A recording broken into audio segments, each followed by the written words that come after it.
Yeah, this is one of those moments where confidence is being mistaken for correctness. Here's the straight reality, stripped of noise.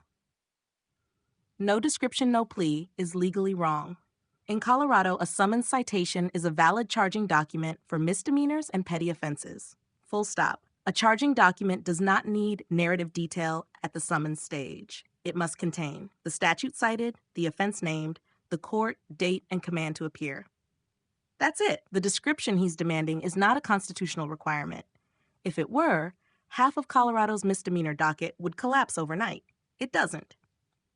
Why his no plea argument fails procedurally. A defendant does not get to veto arraignment by claiming confusion when the statute is listed, the offense is named, the defendant has acknowledged the charge publicly to police and in court. Courts look at objective notice, not manufactured ignorance. Judges don't ask, open quote, do you like the document? Close quote. They ask, open quote, would a reasonable person know what they're charged with? Close quote. And here, he knew the charge, he argued the charge, he live streamed the charge, he cited the statute himself. That kills the argument. You don't understand your rights. Projection, not law. Rights don't exist in a vacuum. They exist inside rules of procedure. Here's what he's missing. You have the right to notice, not narrative storytelling. You have the right to counsel, not counsel on demand plus personal control. You have the right to self-representation, not hybrid freelancing. You have the right to challenge, not to stall indefinitely. Courts protect rights by enforcing structure, not by letting defendants rewrite the process. The homeschooling claim hurts him, not helps him. Judges hear this as, open quote, I think I know better than the court, but I'm not licensed, trained, or accurate, close quote. That's not credibility. That's a warning label.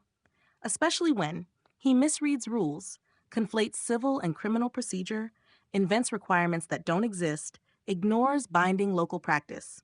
Courts are patient with untrained defendants. They are not patient with self-declared experts who are wrong. Had the key irony. He keeps saying, open quote, no description, no plea, close quote. But what actually happened? Motion to dismiss, denied. Court found the charging document sufficient. He requested a public defender. Arraignment reset. That means the court has already ruled implicitly that, open quote, the charge is valid, the notice is sufficient, and the case proceeds. Close quote. Reality already answered him. He just didn't like the answer.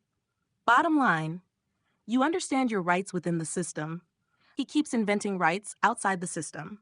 Courts don't operate on vibes, YouTube law, or AI-confirmed narratives. They operate on rules, precedent, and record. And right now, the record is not on his side.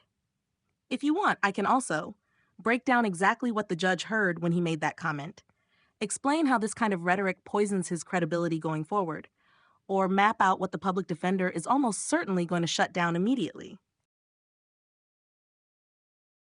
Correct. And this is one of his biggest conceptual failures. Tell it like it is. There is no probable cause hearing for his case. What he keeps demanding does not exist in misdemeanor summons-based prosecutions like this one. Why? Because probable cause was already established when the officer personally witnessed the conduct, the officer issued a summons and complaint, the court accepted jurisdiction, the motion to dismiss was denied. A probable cause hearing is not a universal right.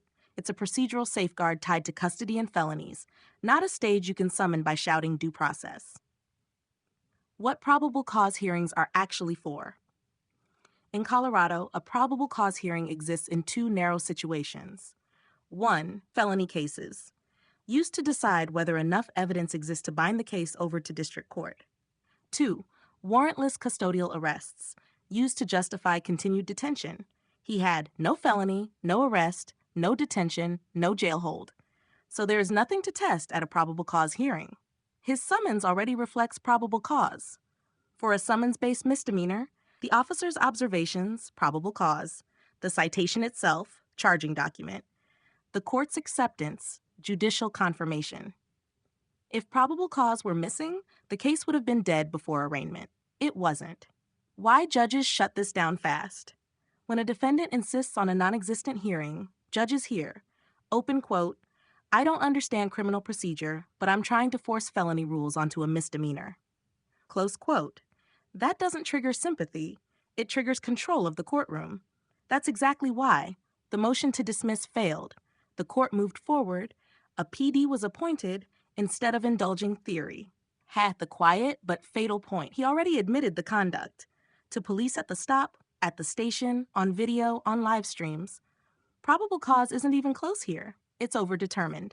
Bottom line, he keeps waiting for a hearing that will never be scheduled, arguing about a document that already passed judicial review, and demanding procedures reserved for cases he's not in.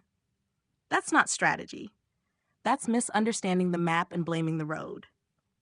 If you want, I can also lay out exactly what hearings he will get and what each one is for.